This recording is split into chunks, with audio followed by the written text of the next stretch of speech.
এই শয়তান ডাইনি দাদির উপর জাদুর তরল ঢেলে তাকে গোলাপের ডলফিন বানিয়ে দেয় এবং জোরে জোরে হাসতে থাকে। এরপর সে সেই তরল নিজের উপর ঢেলে নিজেই দাদির রূপ ধারণ করে।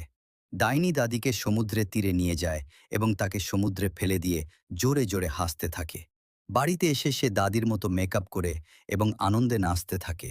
এরপর দাদা অনেক টাকা ও গহনা নিয়ে বাড়িতে আসে এবং ডাইনিকে আসল দাদি ভেবে একের পর এক গহনা পরিয়ে দেয়।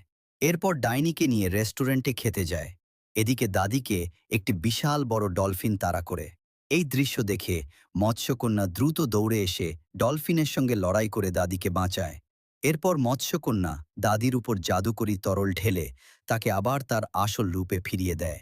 মৎস্যকন্যা বাকি তরল দাদিকে দিয়ে দেয়। দাদি দৌড়ে বাড়িতে গিয়ে ডাইনির উপর সেই তরল ঢেলে দেয়। সঙ্গে সঙ্গে ডাইনি আবার তার আগের রূপে ফিরে আসে। এরপর ডাইনিকে একটি লোহার খাঁচায় বন্দি করে রাখা হয়, কারণ কেউ তারা এত ভালো কাজের জন্য লাইক বা সাবস্ক্রাইব করেনি।